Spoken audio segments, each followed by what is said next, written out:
It is July 1940, and the Union of Soviet Socialist Republics is properly at war now. The farmers of the fields flock to the recruiting grounds, the factory workers likewise, and all the urban centers gathered together, united, given rifles, and sent out to fight the threatening invaders from the west, the German peoples. Now, the Russian forces are in a somewhat difficult spot with not too many troops on the ground, but we shall rectify that as soon as possible. Welcome all to Operation Varsity. We're playing turn number 9. I am playing the Comintern peoples, and things are looking quite interesting right now, and this is kind of the peak and the height, or maybe still we're ascending towards the peak of Axis dominance, and we shall see if we can topple them down from their high ground that they currently hold. Things are a little bit alt history. I think we're a little bit early for the German invasion of Russia, and so it's mostly because Russian income increase rolls have been a little bit higher than expected. The Russians also haven't invaded Finland, and the Germans decided what they would do is align Romania as well, giving the Russians an increased recruitment, income increase roll. And then when the Poles came in here to recapture Bessarabia or capture Bessarabia from the Germans, that gave us a second income increase roll. So between the high income increase rolls plus the two that we got twice for Romania, essentially, yeah, that is quite sizable. So that's why we see war a little bit earlier. The Germans also have gone to war a little earlier against the French, and so that the whole war, the whole world has been at war properly since, 1938 officially, really. So things have been quite interesting henceforth. Let's take a look at the Japanese situation over here in China. Now, once again, I have mostly just updated the Japanese, the Chinese, and the German. Everything else I've kind of let slide by, unfortunately. I don't have loads of free time. Hopefully this weekend, I'm on my days off. First time in 10 days I had a day off, and each one of those days has been 12 to 14-hour days, so it's nice, and I could finally kind of catch up on the map on all fronts and see how it all is. Anyways, enough about me. The situation here in China is looking quite grim for the Chinese peoples. They own the last holdout of any significant strength is in Kwangtung. The KMT still hold Tibet and Xinjiang. The CCP is completely off the board, but Kwangtung is where the Chinese forces reside. Now, can the Japanese capture Kwangtung, the mountainous territory, with the forces they have present here? Well, there's 3 anti-aircraft guns, which means that any attacks by the Japanese will be primarily sent in with just infantry class units. Well, of course, with some artillery, but it would be a costly victory, a Pyrrhic victory if the Japanese did win, I suspect. But of course, the situation might be such that the anti-aircraft guns miss on every single strike, perhaps, right? And in that case, we might see something completely different than what we would expect. All right, so that's the situation as we see it over here.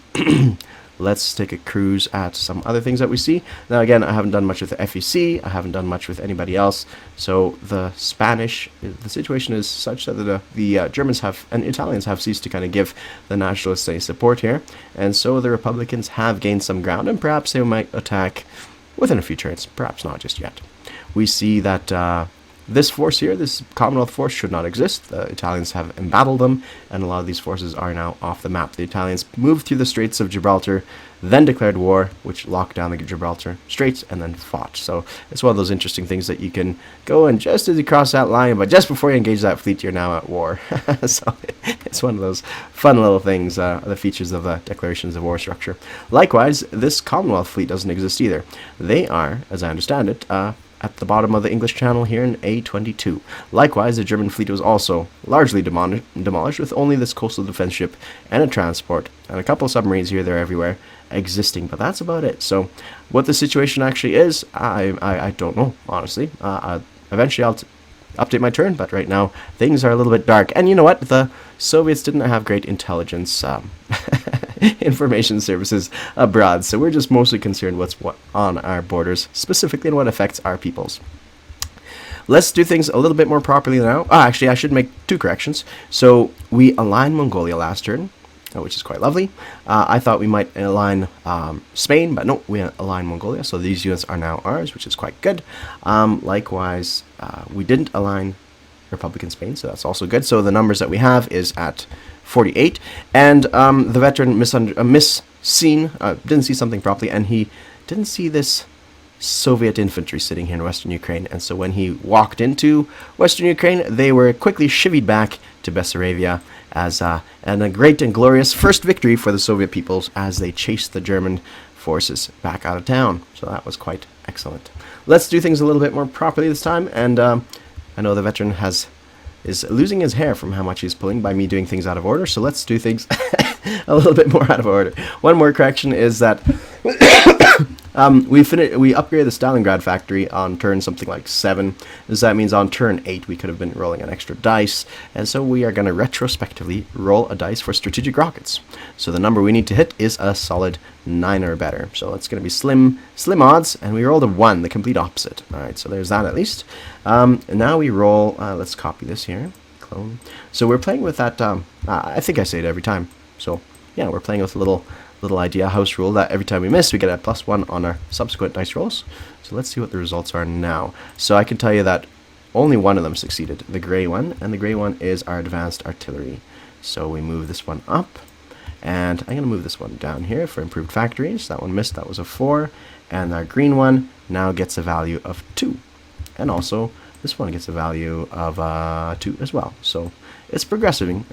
So one of the concerns of playing with this house rule was that it would more advantage the Axis than anybody else since they start tech early. But I don't think that logic works out, to be honest. The way I see it is 50% of your hits, roughly speaking, at least for these 7 ones, should be hitting, and so it kind of averages out those dice that it encourages. It moves things up. It gives you an increased chance of moving up on that board.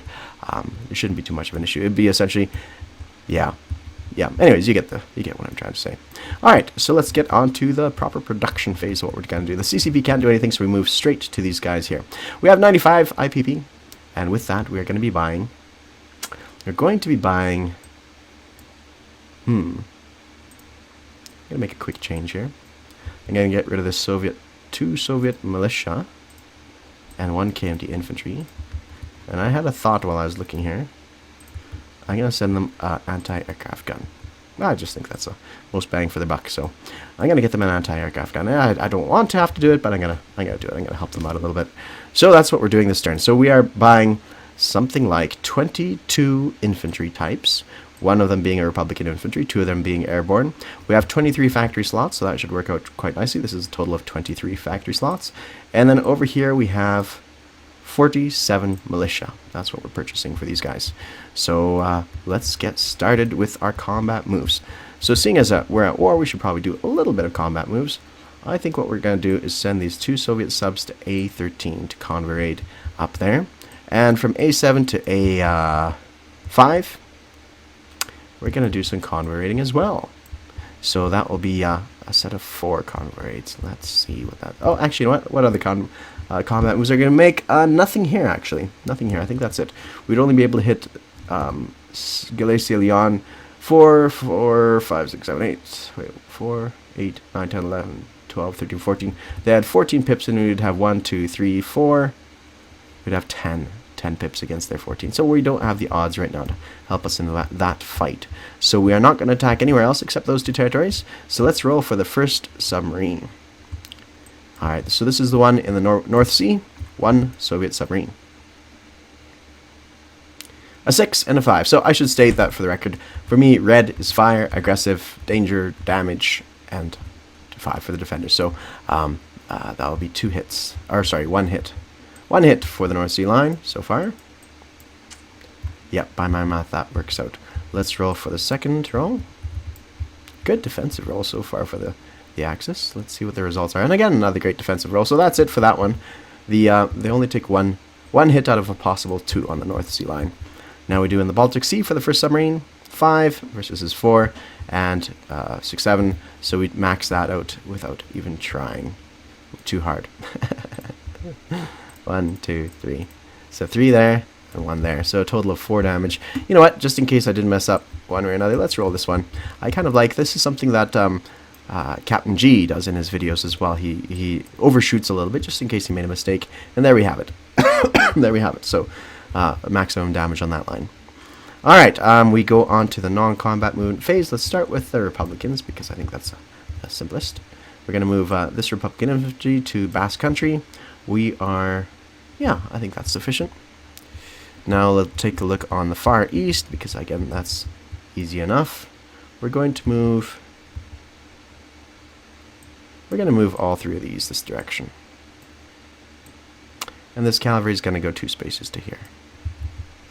Yeah, I'm going to change them to our colors eventually, but that's good enough for now. And this Soviet infantry comes down south to Kobdo, and that's where he will happily sit. Alright? And it's not any kind of aggressive moves, or just, eventually. It's so far away, and I get so poor railway lines that I think it's worthwhile to beef myself up at least a little bit, in this neck of the woods. Because by the time any kind of action occurs, I'll be too far away. So that's the reason why. Alright, moving on to here. So we have decided, our Soviet general to the south had decided to make a hold in southern Ukraine. It seems to be that is a good course of action. So from western Ukraine, we're moving 1 infantry south. Southern Ukraine, we already have an infantry. And from Kiev, we're moving the bulk of our troops, everything here rather, to that territory. We are also going to move these 5 motorized coming in from 74, which is eastern Ukraine. They're coming into southern Ukraine as well, putting a strong stance into this area. And what else? And we're also going to rail 2 units. So 1 from Transcaucasus, comes to this area, and from Crimea, we're going to send in 1 infantry as well. Yeah, that's what we're going to do.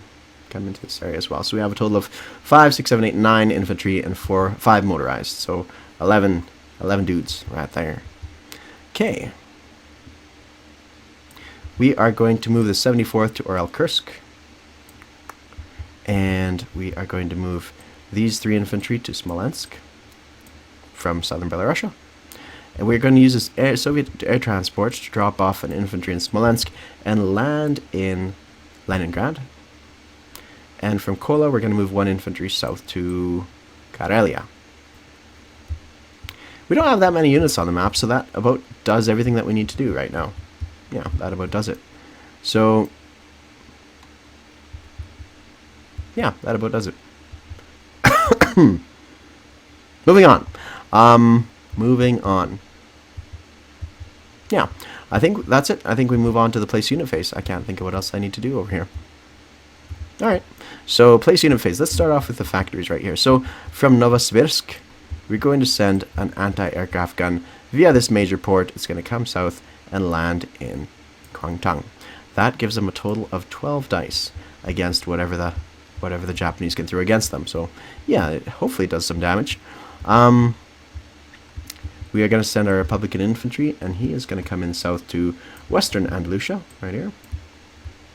And the rest of the infantry, so the 2 airborne, are going to be built in Leningrad, plus 3 infantry, and that maxes out that factory. The Republican infantry is coming from Stalingrad, so just so you all know. There we have it. Okay, now we look at Smolensk with 1 infantry. Then we have a major factory here in Moscow, that means 5 over there. We have a major factory in Orel-Kursk, that means 5 over here. Then we have 1 over here in Kiev. And we have 4 placed here in Stalingrad. And that maxes out all our factories.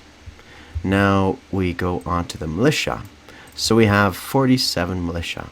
It's going to be fairly straightforward. We are basically maxing out anything close to the border. So 1 in Kola, 2 in Karelia. We're putting 1. I believe the value here. Yeah, for Leningrad is 2. So we're gonna put 2 in Karelia. 2 in Leningrad.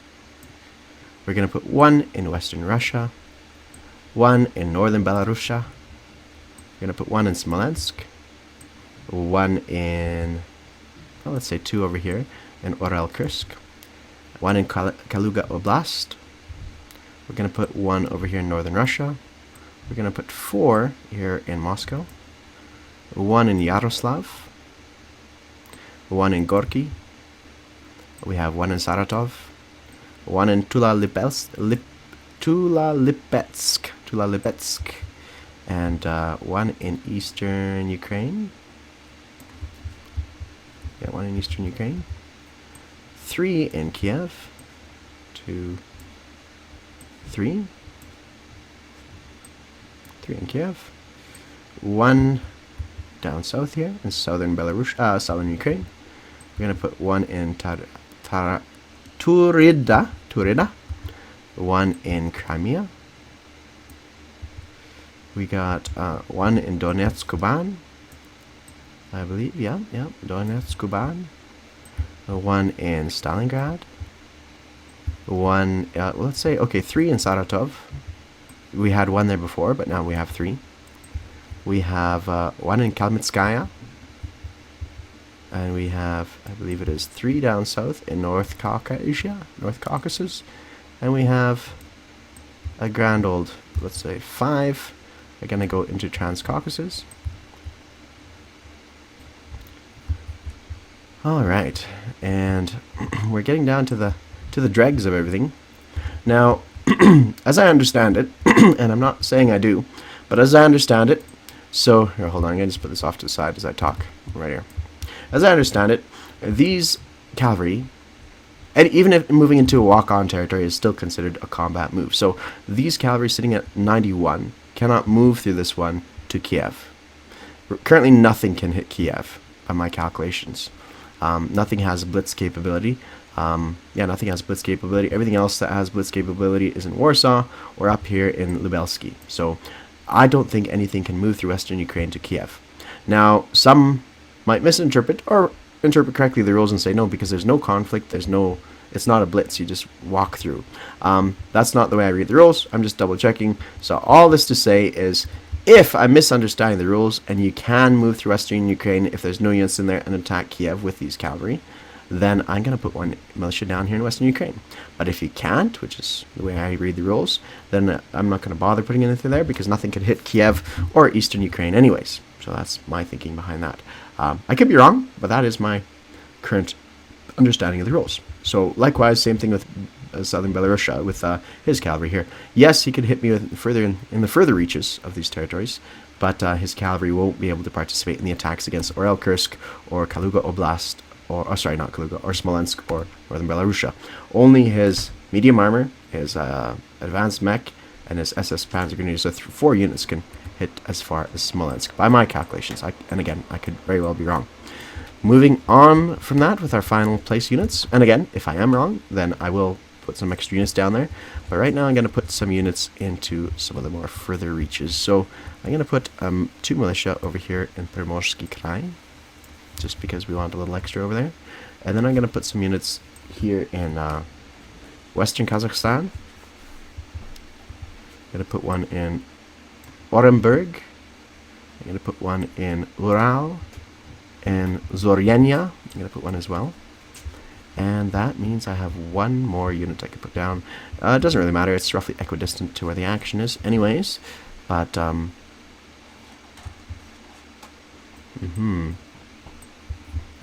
should I put it over here? Don't know if I need to. Amur. Okay, sweetie. Alright. Okay, I think I might just put this last one. Sorry I'm taking so long. Maybe in central Mongolia here. Just shore up my defenses. Just that little extra. A little extra. Although Novosibirsk is also a decent option. Just to cover my bases if need be.